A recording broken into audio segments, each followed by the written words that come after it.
So I just started doing things that I had no clue about because I was like, I don't know, maybe I'll like this. I don't know, maybe I'll like this. Like I have no reason to believe that I wouldn't like farming Mm. or living in the Middle East or, teaching English, these things that I sort of dove into without knowing anything, without knowing how to do it. I just sort of was like, okay, maybe I'll like it. Let me see.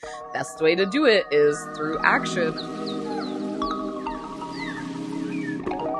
Welcome to another episode of Everyday Badassery. I'm your host, Christine Lozada. This is a travel podcast meant to inspire you to be just 1% more badass today than you were yesterday. And part of what I think is so badass about travel is it changes your mindset on what's quote unquote normal. What's normal to you might be totally foreign and different to someone else. And some of the things I love about today's conversation with Erica is as we talk about things like Tantra and nudist colonies and communes, and beauty, it makes me rethink what is considered normal and why do I consider that normal? So don't forget, there's a free Badassery journal that goes along with the podcast episodes that you can download for free and journal as you're listening to these episodes. So that's available to you in the show notes. I'm so excited for you to meet Erica. Let's bring her in. I am a purposeful traveler and lover of life and doer of weird things. I'm very excited to be on this podcast. I'm a huge fan of yours, Christine. Huge. And I just love your personality and everything you do. So I feel very honored to be asked to be on this podcast. But Oh.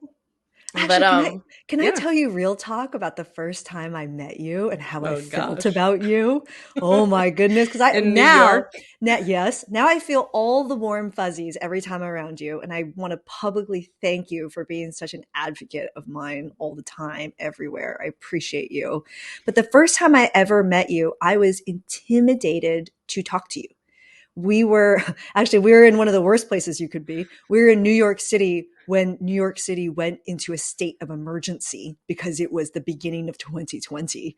And that one was when I was like, oh, something is bad in the world. I need to get out of New York if they are going into a state of emergency.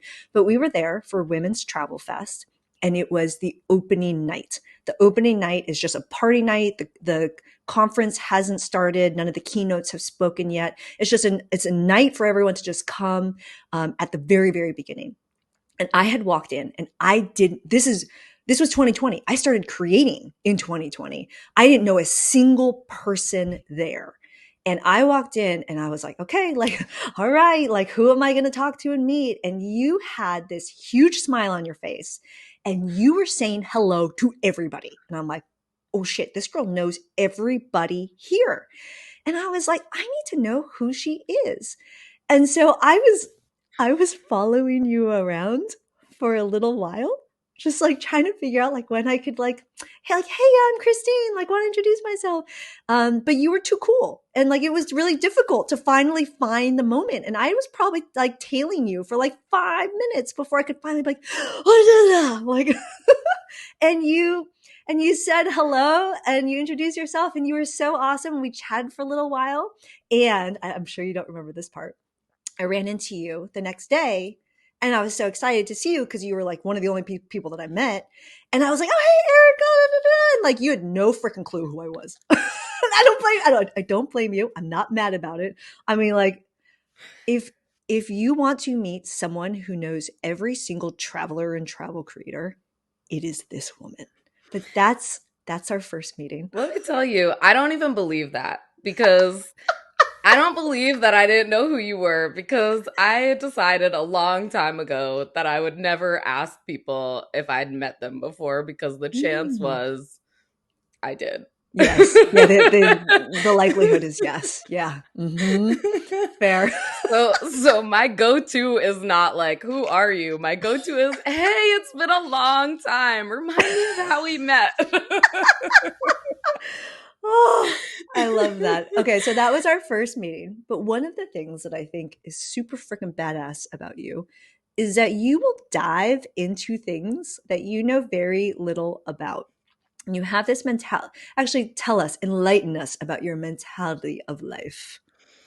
So this was not in the stars for me. I'm from Connecticut. I lived in the same house with, like, my brother, sister, mom, and dad my whole life, lived a very safe life. Like, my mom would sign me up for travel excursions every summer, and I would cancel them last minute because I was too scared to go anywhere, which is like the joke of my family now. But I never wanted, like, I was never on this trajectory, and I basically went to school for interior design and decided, like, this is not what my life is for 2.5 years in. And I got really, really inspired to just do something different. And honestly, I didn't know Mm. what to do. So it wasn't like I had 1,000 passions and hobbies and I could pick one. So I just started doing things that I had no clue about, because I was like, I don't know, maybe I'll like this. I don't know, maybe I'll like this. Like, I have no reason to believe that I wouldn't like farming Mm. or living in the Middle East, or teaching English. These things that I sort of dove into without knowing anything, without knowing how to do it. I just sort of was like, okay, maybe I'll like it. Let me see. Best way to do it is through action. I learned the hard way that, like, if you go to school for something for 4 years, it doesn't mean that you'll want to do it at the end of the 4 years. So Yeah, then I it's just true. started, like, taking action on things that I was, like, curious about and that I had the opportunity to do. So yeah, I dove in headfirst to a lot of things. My very quick, like, snippet of my crazy few years of travels is that 2.5 years into interior design school, I decided I didn't want to be an interior designer, and I Mm. really wanted to go to the continent of Africa. I saw I saw a dance performance that inspired me to get to this continent, because I just felt like the people dancing were so vibrant and happy, and I was just like, that is what I'm craving. Obviously, that's like a very limited view of what I happens also on this think that's huge continent. I think that's powerful though, because Yeah. for a lot of people to take action off of curiosity, that's a really scary thing. So, like, hold on, let's just press pause really quick, because to recap what you just said, you watched some African dance that inspired you to be like, oh, that's cool and vibrant. I need to go check that out. I'm going to go there. That in itself is badass, because most people will be like, okay, that's cool. Then, like, what's the next thing to look at that's cool? But it's rare to take action. And to be honest, like, why not? Like, why not be curious and follow that curiosity? I think it's a lesson that we can all learn. Okay, tell us where that led you. What'd you do after you watched this dance, besides It's learn the dance and then perform it I on YouTube? definitely did not learn the dance, and I Just kidding. cannot do any African style dances at all. Yet, Ask yet. my mother-in-law, ask my husband. I can't do any of them. But basically, I saw this performance and I said, you know what? I just feel like going on an adventure. If I have to finish my degree, which my professor convinced me to do because I had so little left, I said, if I have to finish this degree, I'm going to go on an adventure. And so I was all signed up to go to Europe. I think it was Rome, with a bunch of Americans. And I was going to be taught by an American. And I don't even know. It was such an American program in Rome that I was like, whatever. This is all that they're offering me. And then I won a free trip to Qatar. Oh, neat. At the time, I had no clue what Qatar was. No clue. I literally thought it was Dubai. Like, we're talking Mm. 2007. Like, Hmm. this was before the World Cup, before everyone, Qatar is now on the map, but this was like way before even, it was the early internet. There's no bloggers, there's no nothing. So I was sort of like doing research, and I was pretty convinced that it was in the UAE. And won the trip, and then realized that it's not Dubai. And I was okay with that. It was a free trip.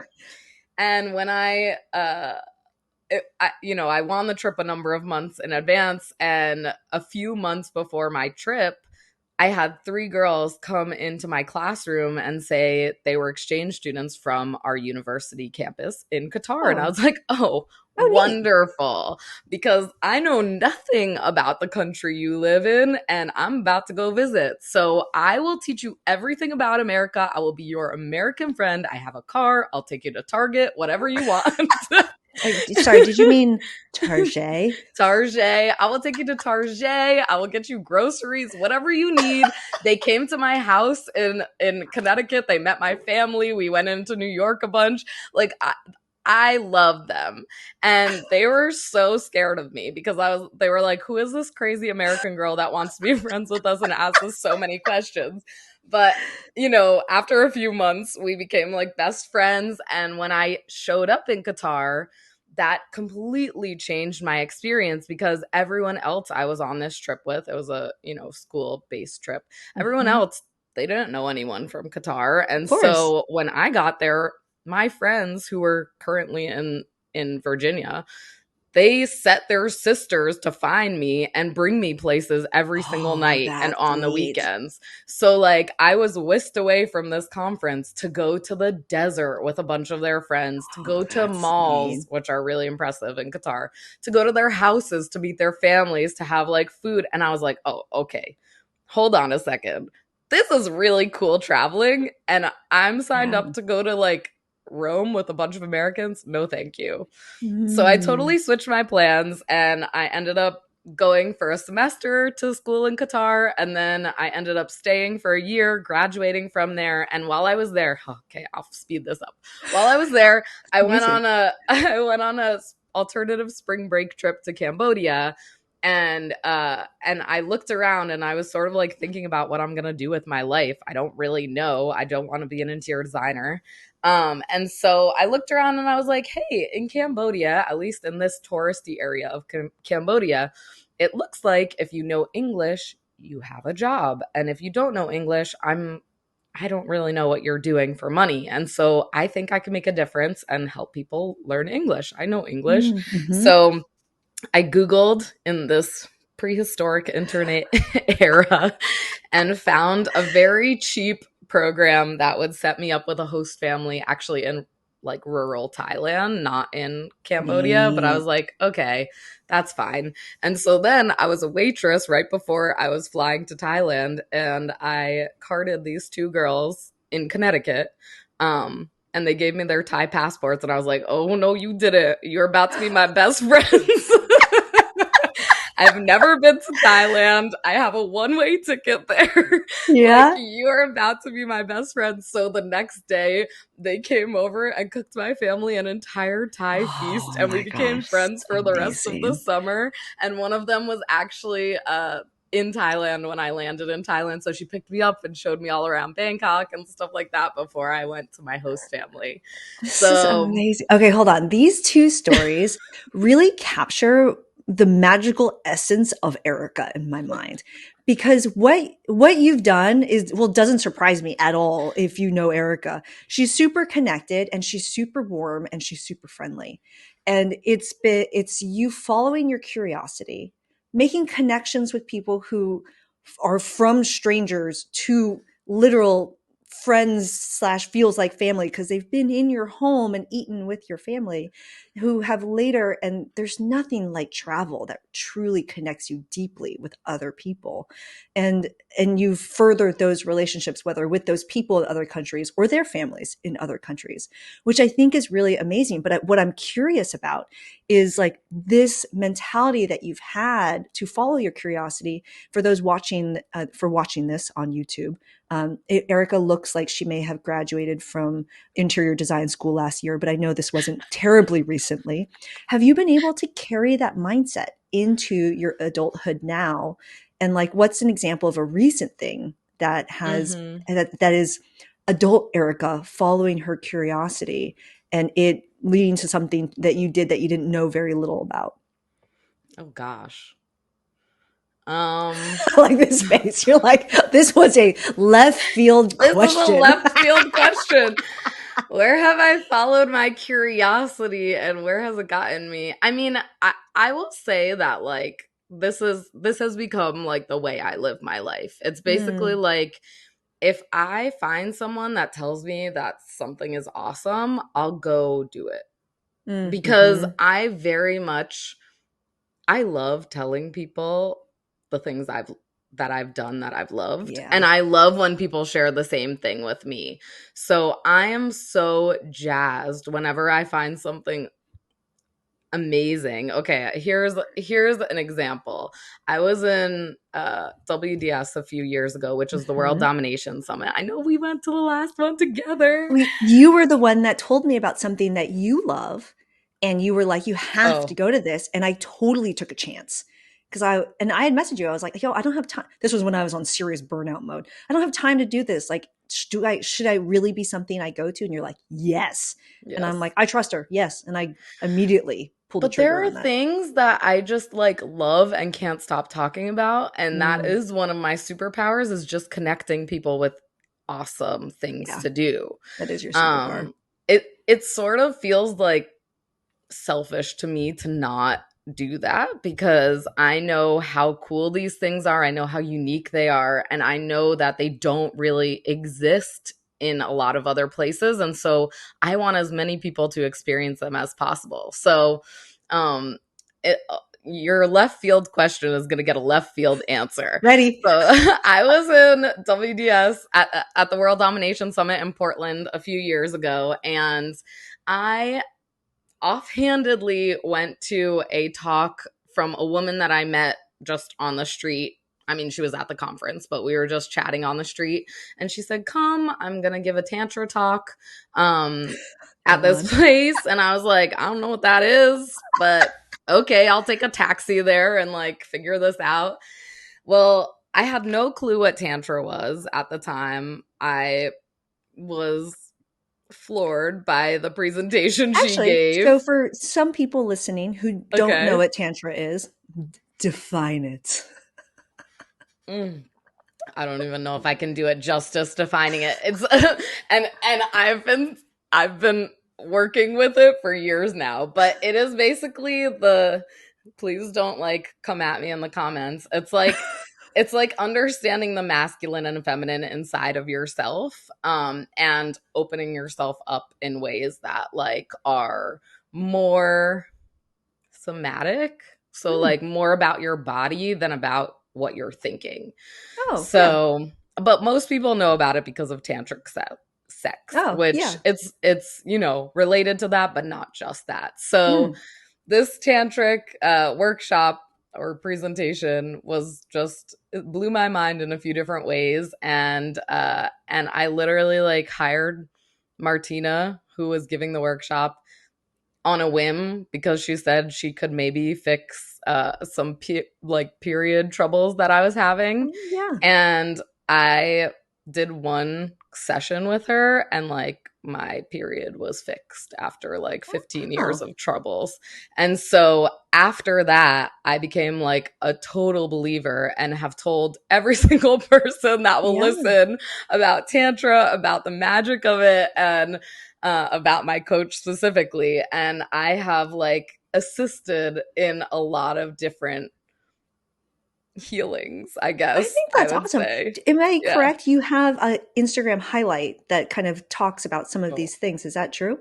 I'm sure. And if you find me on Instagram, Erica.Hackman, I will talk to you about periods all day long. For those interested That in is talking like, more about periods in a helpful way, I yes. will link all of her info in the show notes below. So make sure you connect with Erica about that. I mean, who would But have thought, that's, though, from yeah. World Domination Summit to going to that workshop to curing a female problem that you've had for many, many years? Like, that's awesome. Like, good for you. I That mean, is Erica and following more her and more curiosity. and more, not just curing that. I got a lot of good benefits out of Tantra. But yeah, that's something that I was like, okay, I have no clue what this is. Let me put a decent amount of money behind something I have no clue Yeah. about and just like trust the process. And honestly, there are so few people in my life that will talk to me about Tantra that I have not started the conversation with. So, like, I think that it's a really important conversation, and I don't think that many people are having it. So, Yeah. yeah. Good for you. Oh, we've brought it up. Let's keep the theme going on unique conversations, and you get to choose our next direction. Oh, Is it gosh. going to be about communes or is it going to be about termites in a hut in Africa? Erica, which one would you like to talk about first? Well, we'll talk about communes just because I feel like this is more of a theme of my life than termite clay huts. For those who are like communes, what's a commune? Please define. A commune is a place where people live together Mhm. and work together, almost like a socialist atmosphere. So a lot of people have lived in a dormitory. That's probably the closest that you get to Yeah. communes, besides like living with your family or multi-generational family. That's also like sort of a commune. Mhm. But there are also there are also like intentional communes out there. And I like to say I've lived in a lot of communal settings because I've lived in a lot of dorms. I've lived with a bunch of people. I prefer to travel in hostels, and I've actually lived in three communes. Oh, I yeah, have to that's a lot of count. go. Yeah, right. I have to count. I've lived in a commune in St. Vincent and the Grenadines, Oh, that's in right. the Caribbean, in Zambia, but not for that long in Africa. And also, I would consider the yoga retreat that I stayed at for many months in Cambodia also a commune. What's the most unique experience you've had at a commune that someone who's never experienced one before, um, or would never experience in their own normal lives, I guess? So, like, what's the most unique experience you've had in a commune? Well, I think the biggest benefit of living in a commune is just being able to be around people all the time that are Mm, not necessarily people you know, people that, the more time you spend with someone, the more deep your connection is. So for a lot of people, you make a friend and you see them next month and you see them 2 months later, and maybe in the course of a year you've spent 10 hours with them. Well, okay, if you're living in a commune, you spend 10 hours with them real within the fast. first 10 hours. Like, you're Real living with fast. them. Yeah. And so there's not a lot that you can hide, and there's a lot that you can share. So Mm, I really love it. And then another huge benefit is just feeling like you're a part of something bigger than yourself, because I interesting. find that when I'm alone or in like a small setting, especially like, let's talk about, isolation during lockdown, when you're just Yeah. with that one, two, three people that you're living with, your world gets really small. But when you start living with 50 people, like, your world just expands. Like, the Mm, level of care that you have for other humans expands. What you're mm, thinking about on a daily basis is so much bigger than just you and two people. It's you and 50 people, or you and 100 people, or you and the world, right? Like, your mindset completely changes when you're living among a community. And then, not to mention, like, this is how we were supposed to live. This is how we've been living for, I don't know, hundreds of thousands of yeah. years we've been living together. And all of a In that sudden, way. we got like a little bit of money each in our pocket during the Industrial Revolution. And we started like moving away from our families, moving away from our childhood homes and towns. And like, that didn't happen before the Industrial Revolution. So it's very new that we're like not living in communes. Yeah. So it feels really like you're at home when you're living in a communal setting. That's interesting. What's the most difficult part about living in a commune? I mean, if there are people that you just don't jive with, that's not Mm, fun. yeah. and Oh, and there's a lot of responsibilities. I mean, it depends what kind of place you're living communally, but typically you have to cook, you have to clean, all that responsibility is shared. So one of the more annoying things can be like looking at somebody that's not pulling their weight and thinking, come on, mm, we're got all it. here. Just do what you're asked to do. So someone that you introduced me to that maybe you have commune experience with is Julia. She is on this podcast as well. So make sure you check out her info. We talk communes as well in the show notes below. But actually, here's a question that came up in that podcast that I'm so curious what your answer is, Erica, because one of the things that Julia was talking about is sometimes at some communes, not all communes, but one of the communes that she was at, um, there was the option to be nude. And so there were some people that were like just Ooh. nude all the time, you know? And I asked her, I was like, so she spent a month at this commune and it was in Hawaii. And I was like, so did you end up being a nude at the end or like a nudist at the end? And she's like, no, not really. But she would, like, if she went sunbathing or something like that, she would do it nude. But the question that I asked her after that was, well, it's interesting because, if you're nude all the time, like part of what's sexy is like revealing yourself to your partner. And when you're nude all the time, there's no room for guesswork. So how do you be sexy if you're nude all the time and you're with somebody? I was like, do you put clothes on and that becomes sexy? What would your answer be? You're like, I this is don't know if another that's left field question. like, I mean, I don't know what the answer to that is, but I honestly, like, I've always been curious about a nudist colony.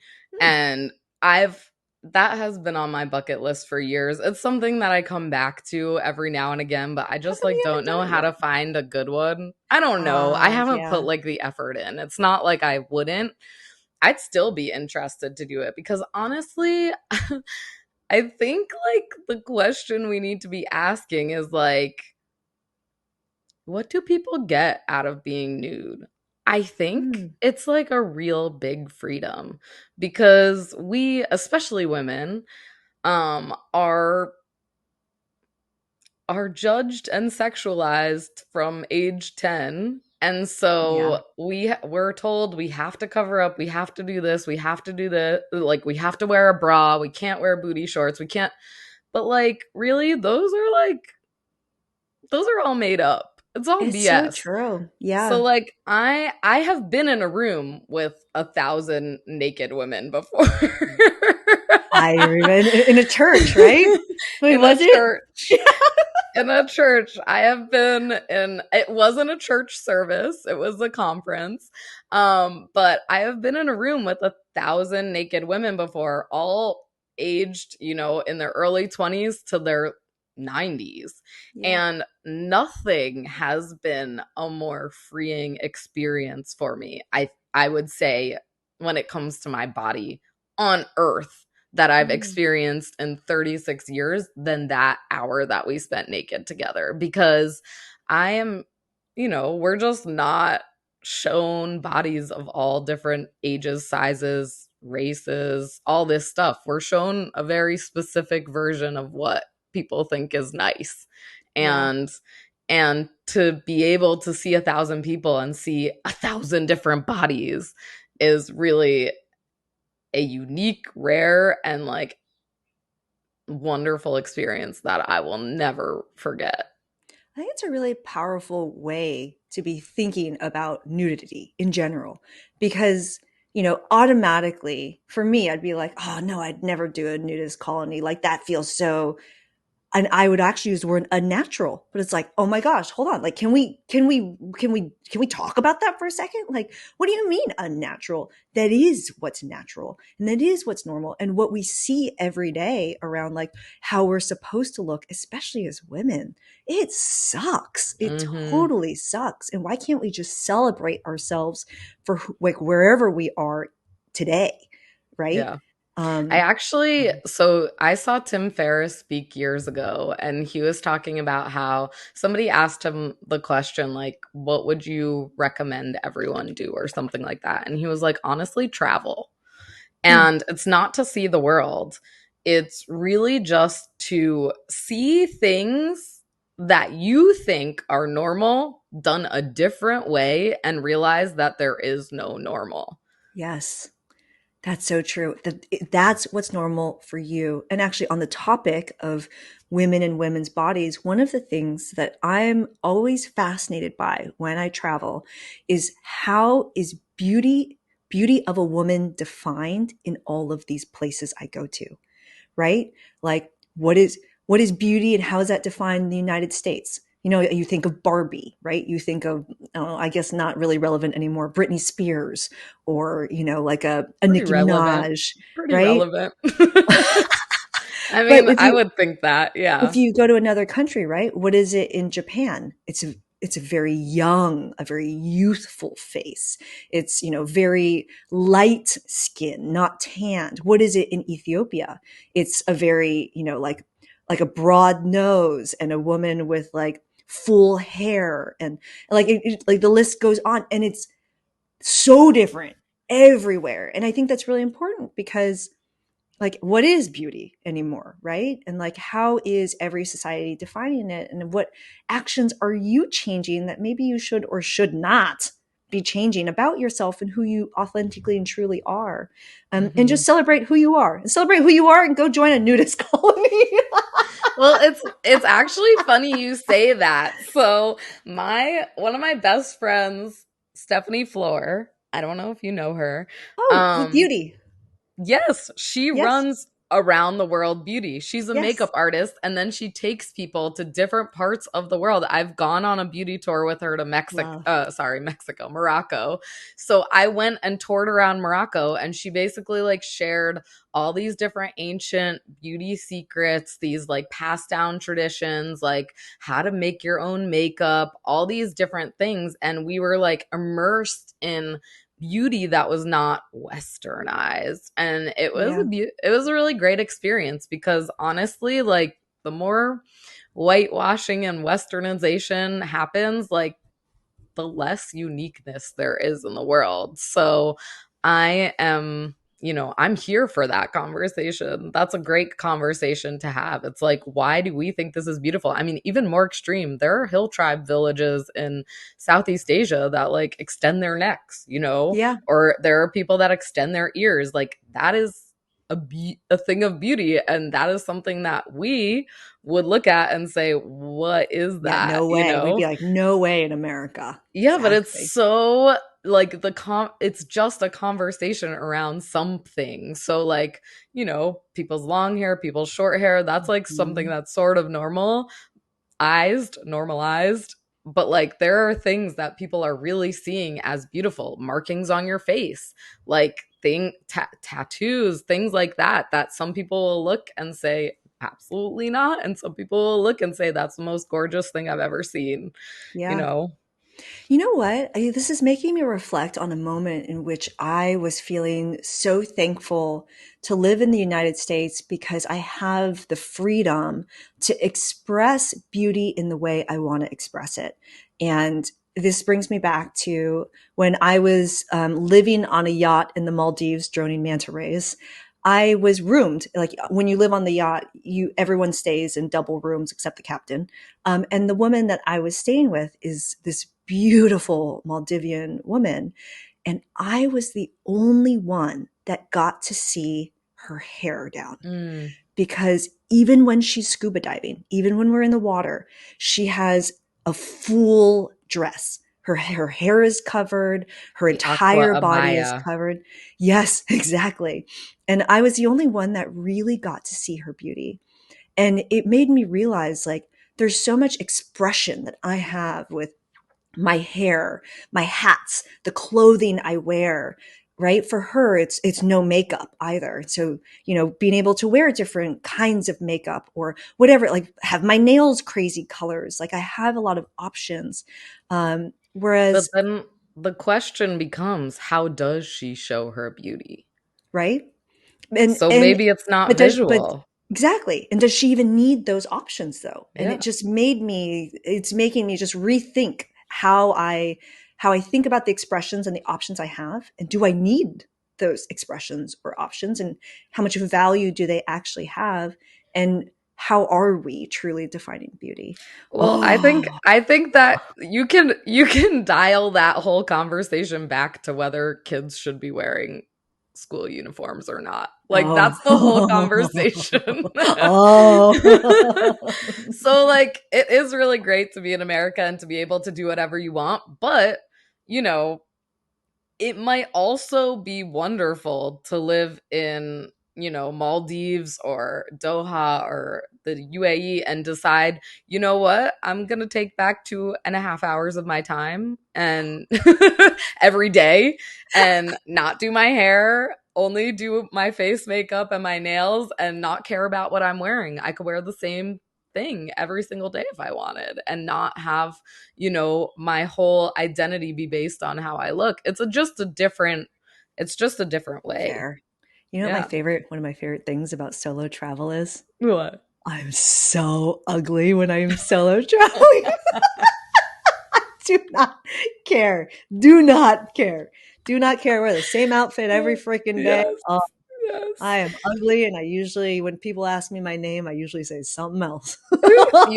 That's that's what I tell every single person that's scared to go solo to do. It's not to be ugly and tell people a lie of their name, but it's like do whatever the freak you want. Like Yeah. nobody will know. You're by yourself. None of these people know you. So like go be whoever you want to be. Test out personalities, test out being brave. Like be sad and cry in your hostel dorm room for a week. Like, if you don't tell anybody, then nobody knows. And you could just keep that as some memory that fades away pretty quickly. There's Mhm. no pressure when you solo travel. But when you travel with someone, especially someone you're not crazy comfortable with, like a friend or something like that, if you're traveling with somebody, they know you. It's like Yeah. much more freeing to be by Yeah. yourself. I totally agree. I totally agree. Go travel solo and go join a commune, maybe.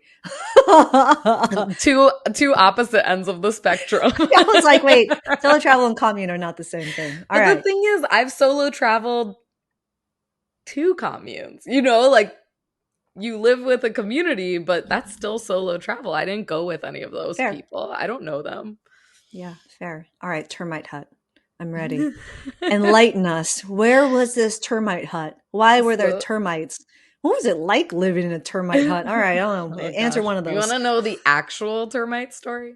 Well, okay, so I lived in a termite clay hut in Zambia, which was the first African country I've ever been to, and I was 24 years old at the time.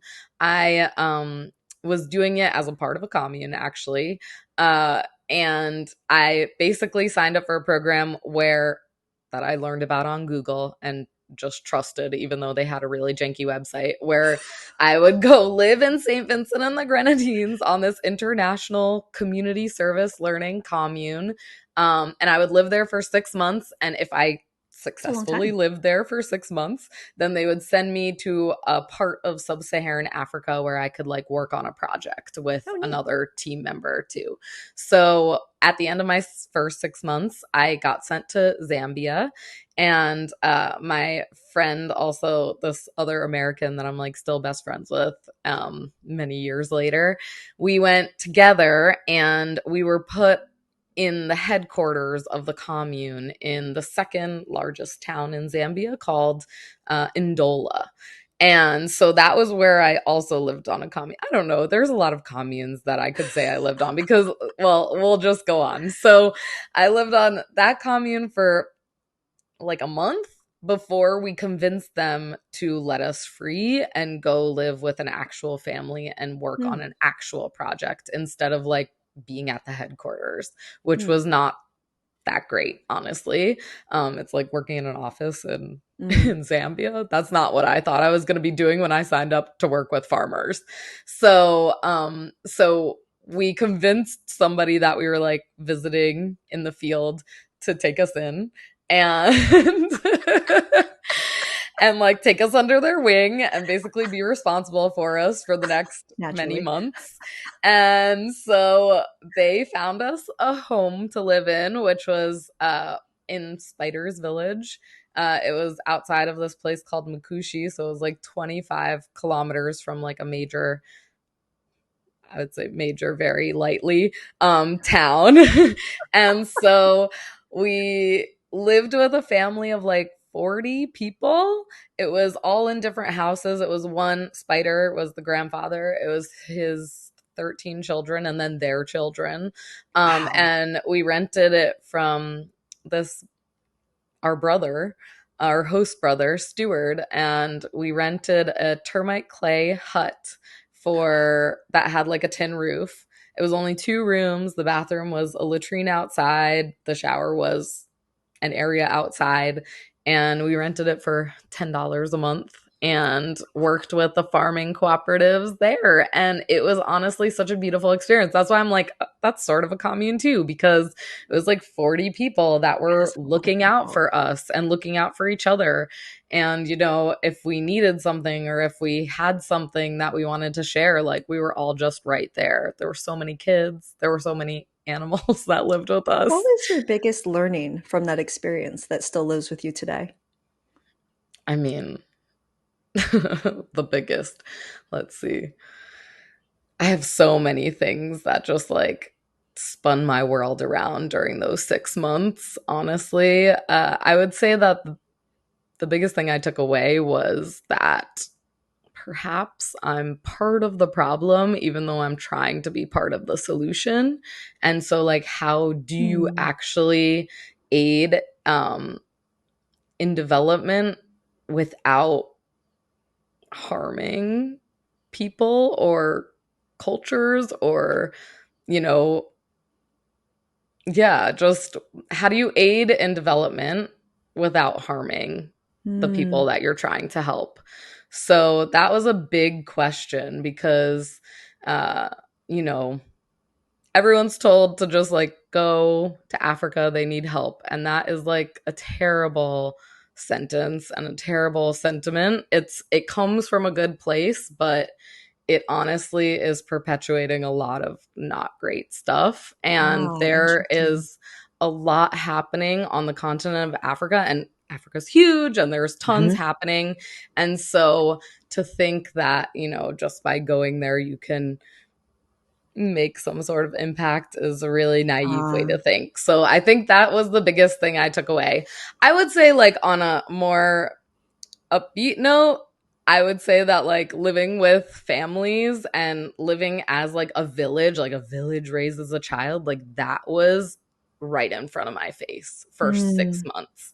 So like there was no child left behind anywhere. All the children played together. Everyone took responsibility for everyone else's children.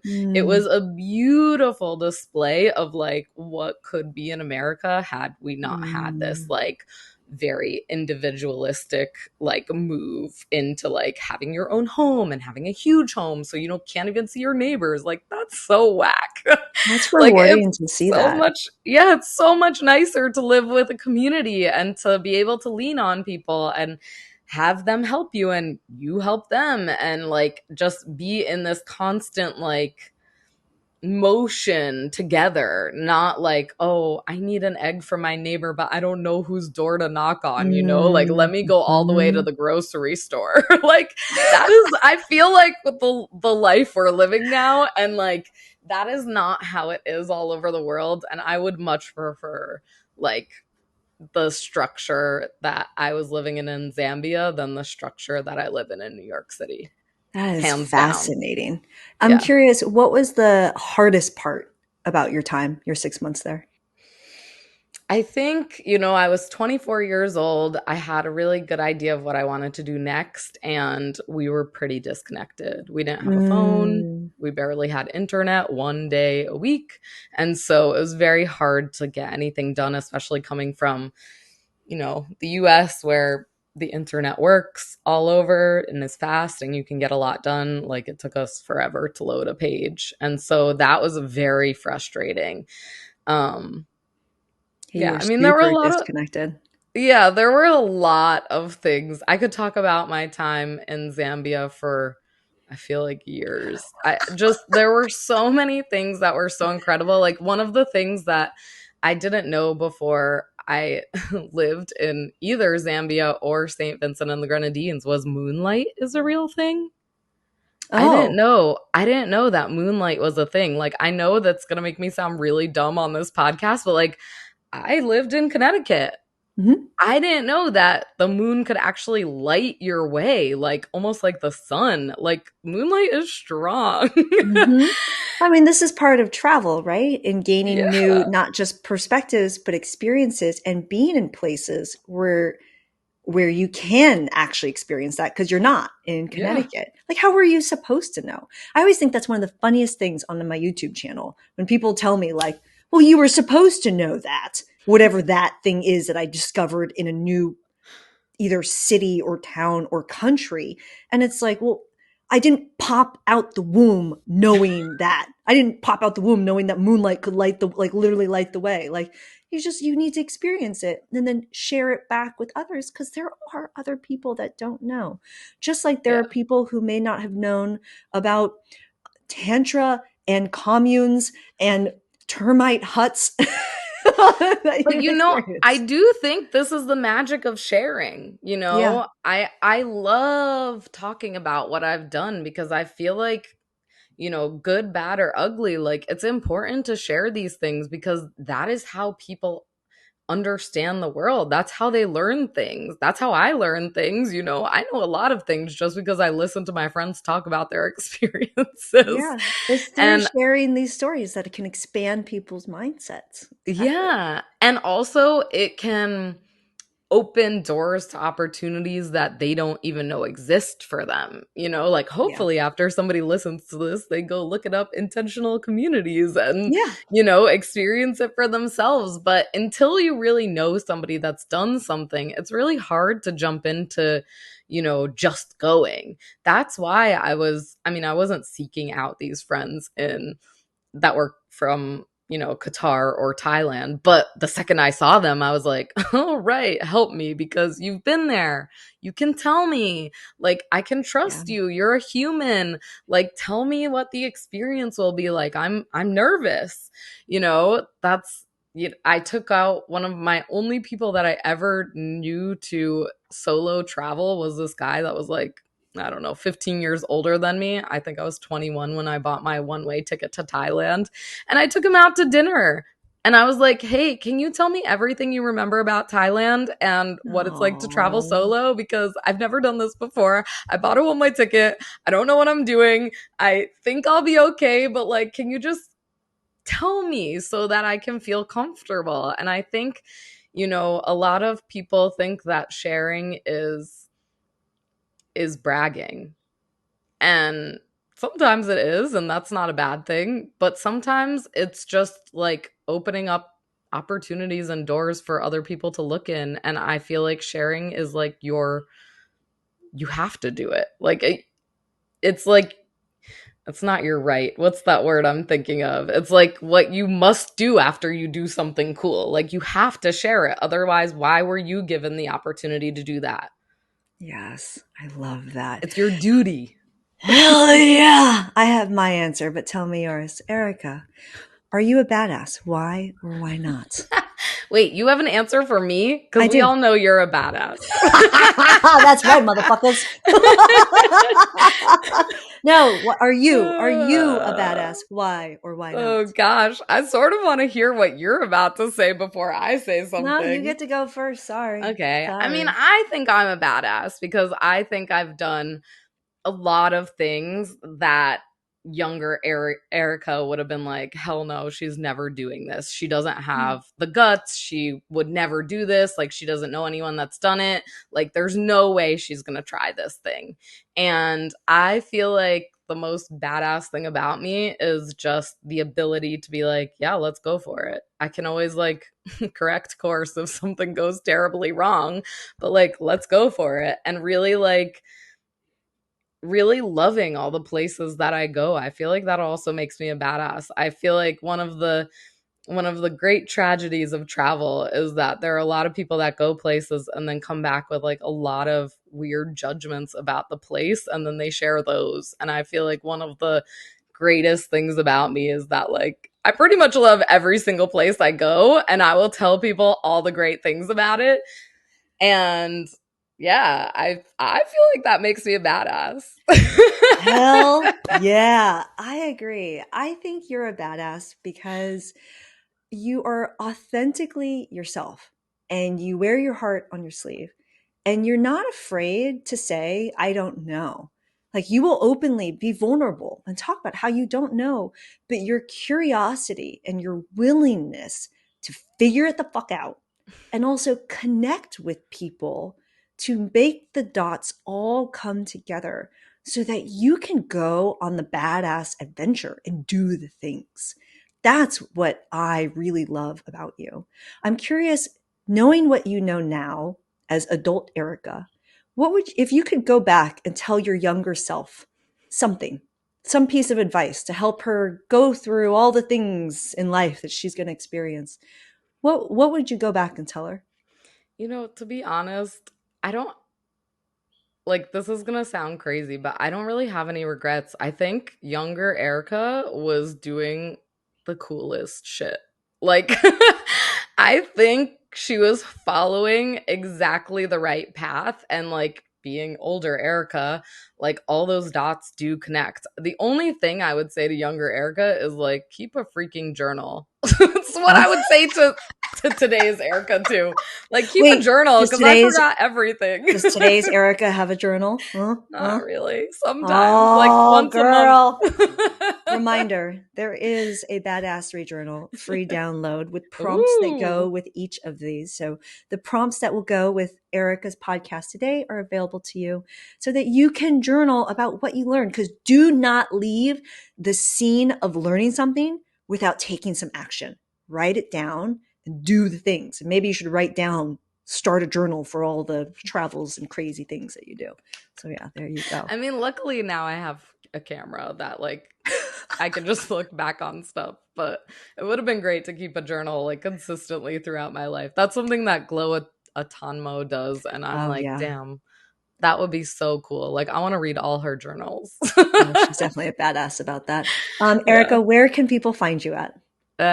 Erica.Hackman. My husband and I also have a website that we update sometimes called ourwholelifelove.com. I love that. And all of that info will be in the show notes below. Thank you so much for doing this with me.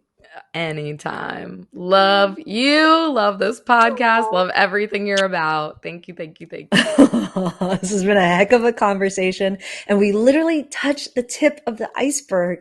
I mean, Erica is such a amazing and beautiful person who, to be honest, she lives a very normal life in New York and has a child and a happily married to her husband, Rich, who's a fantastic guy. You would never have guessed if you meet her that she has had all of these different experiences, but as a vulnerable and curious and willing to listen to her gut and her heart and just follow that to guide her through life, I'm not surprised that her answer at the end is, if I could go back and tell younger Erica, she wouldn't tell younger Erica anything. She, do you, boo, right? I think that is fantastic. Let your curiosity take you into your next adventure in life. Don't forget about the free Badassery journal and connect with this badass, Erica. She's amazing. All of her info is in the show notes below. Please connect with me if you felt something while listening to today's podcast. Connect with us and please leave a positive review. It really does help to distribute this to more people. Think about what is and isn't normal. Maybe reconsider what that is and go forth and be badass. And we'll see you in the next adventure. Ciao.